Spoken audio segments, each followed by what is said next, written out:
Welcome back to another round of Basis Picks.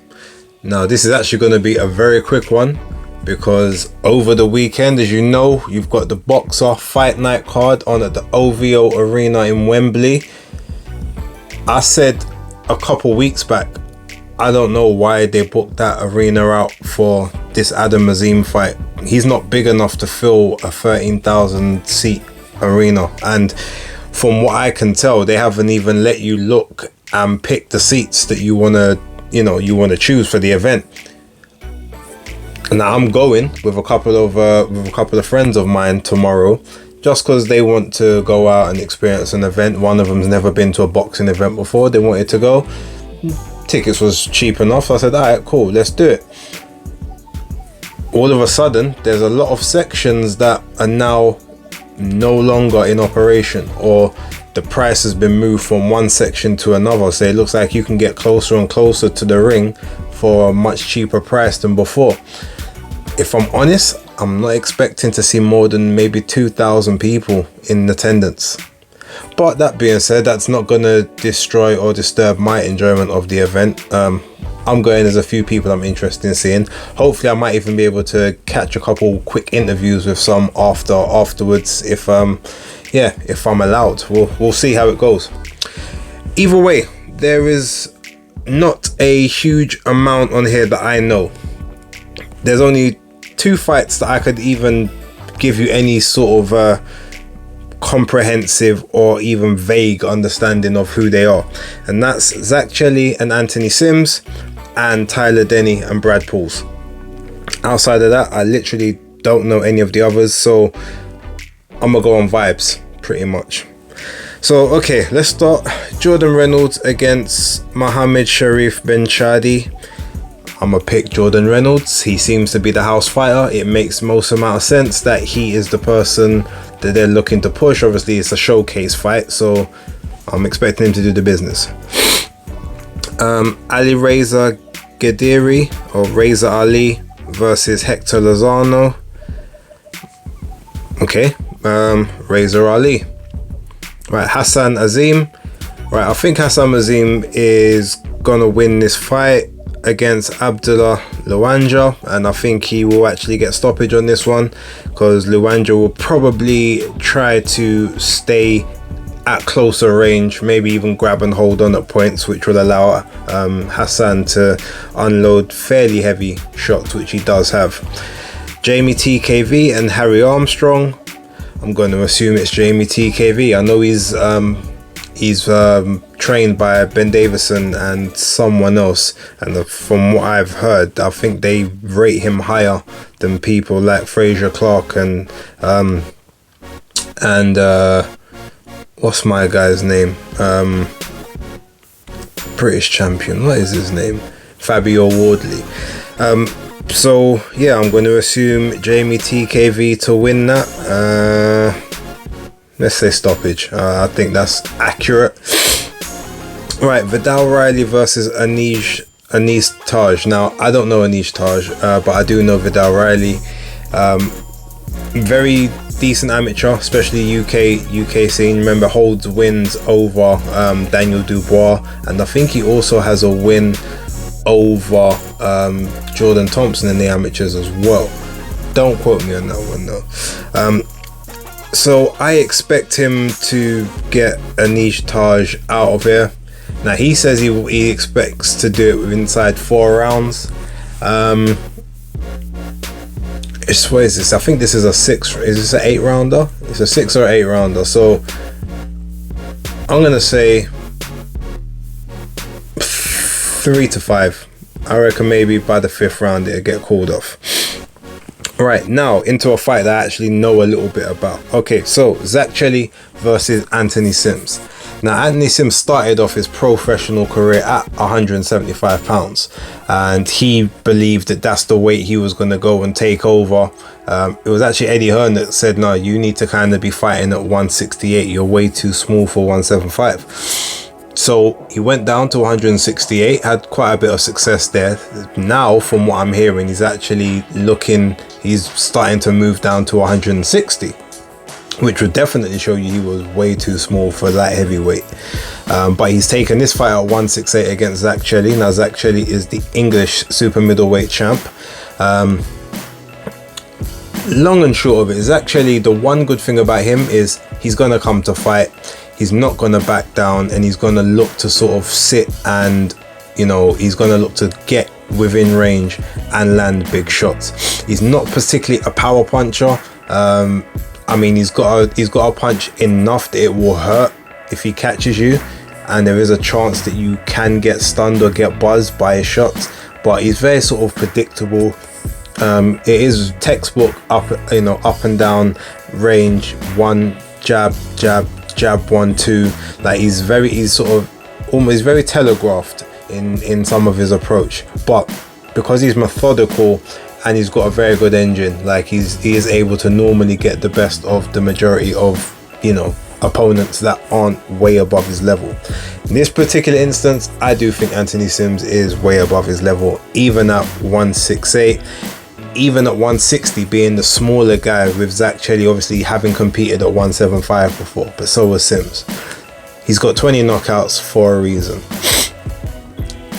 I definitely see the footwork being an issue for Zach Chelli, and I see Sims basically probing sort of the first four rounds. I think he's going to use movement, he's going to use angles to try and offset Zach Chelli. He's going to counter him. Chelli will leave his head on center line when he's throwing shots, and sometimes when he does throw shots, he doesn't bring his arms back to his chin quick enough. I think that he will get countered in one of these moments and get heavily rocked and possibly even dropped at that particular point.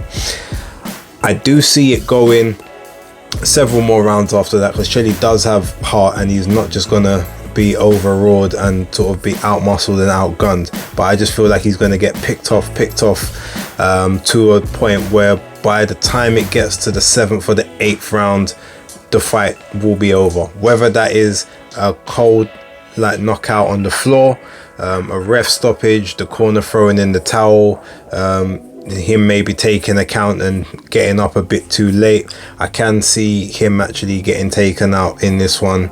Sims is a very, very good fighter, very dangerous, and he has got power. So yeah, this is definitely a step too far in my opinion for Zach Chelli, and I think the fact he's basically banking on being the bigger guy in there as his way to win is probably also going to be his downfall, because the bigger guy usually ain't as quick as a smaller man. And the fact that he doesn't have the necessary power, I feel, to truly trouble Anthony Sims. Yeah, I think Sims is literally going to sit in that pocket, especially in sort of that towards the back half of the fight, take it to him and ultimately get him out of there. So that's my prediction. Sims by KO, sort of around 7, round 8, somewhere in between the first 8 rounds. All right, so next, Tyler Denny versus Brad Pauls. Now, Tyler Denny is at this point, like, he is the gatekeeper to the British level. Like, he's had issues stepping past being English champion. He hasn't quite been able to succeed going, you know, Commonwealth and British and anywhere further than that. But when it comes to that English title, like, he's almost like he defends that with his life, and very rarely is he unsuccessful in doing so. So for you to beat him, you've definitely got to be above that level. Now Brad Pauls, on the other hand, is, from the times that I've seen him, he's actually, I feel like he's potentially better than the English level, but he hasn't impressed me enough on the occasions that I've seen him to suggest that he's gonna have enough for this fight. I think when it comes to these type of fights, like, Tyler says, no, if you want my title, you're gonna have to work extra hard to get it from me. Again, I'm not 100% sure how Brad Pauls is looking to approach this fight. I haven't seen enough of his fights to truly get a gauge of what tactics he's going to use, but I can definitely see this being a almost like a miniature chess match. It's not going to be an all-out war. They're not just going to stand in the middle of the ring and trade off. I feel like there's going to be a lot of movement, a lot of feinting, trying to set traps for each other, very amateur traps, so probably they won't fall into them either way. But I can kind of see Tyler Denny just outworking him, especially down the back stretch. Like he's been at this level for so long at this point. I feel like he just kind of knows it outright and knows what he has to do just enough to get it done. And I do feel like it's going to be a very close run fight, because Brad Pauls is going to push him all the way. It's going to be an extremely hard fight, but I do think that Tyler Denny is just about going to eke out a victory. Could possibly even be a split decision. So if that is the case and it does end up going Brad Pauls' way, again, that wouldn't shock me. But I feel that Tyler's just about enough to kind of get through it. So that's my prediction. I'm going to go Tyler Denny to retain his the English title of the middleweights. Okay, Caroline Dubois. Now, unfortunately, she had about 3 or 4 different opponents drop out on her in this fight, because I'm sure she was supposed to be fighting Happy Dowdy at one point, but she's now fighting Farish Mashuri. I saw them today at the weigh-in. Smaller African lady. I'm not sure if I don't think she's a natural lightweight. She looks rather small, like she's probably coming up from 122 126 for this fight, based on the amount of notice she probably got. So I see nothing more than the Caroline Dubois KO, probably within the first 2 rounds. Anything more than that, I feel like she's probably going to feel like it's not a good enough performance. Definitely take it to the body. I can see Caroline, aiming those body shots, headshots, and I'm not sure if it's going to be a slumping or the ref's just going to jump in and say, no, enough's enough. But I reckon this one's over within 2 rounds. And in terms of Adam Azim and Santos Reyes, now Santos Reyes is I think he's Nicaraguan actually, so that gives me some interest. I've never seen him fight, but being 12-0, I can assume he's probably got some decent fundamentals, because Nicaraguan boxers are pretty tough and for the most part are actually pretty decent, skilled footwork, hands, very good defense. He's only got 3 knockouts, so that tells me obviously 25% KO ratio, so he's not a puncher.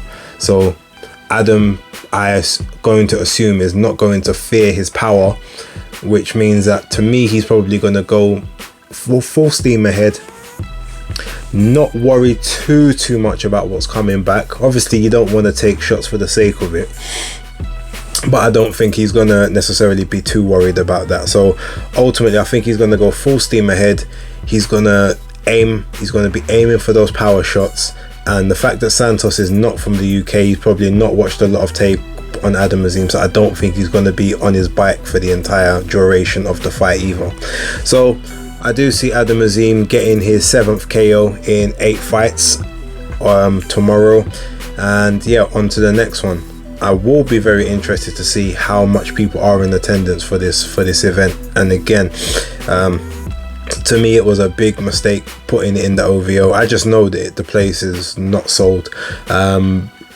Copper Box would have made a lot more sense. York Hall probably would have been the perfect venue. You could fill out the York Hall, and especially for someone as green as he is, like, get him used to the smaller atmospheres where the crowd is rapturous before you move him on. Because even at the when was it at Ali Pali, like, that was probably too big for the event that they put on that time, although there was a decent number in there, but it wasn't big enough. Like, you need that big solid crowd, and if you can't have that, then go to the smaller arenas. They're a lot cheaper. That there was no reason to book out this one.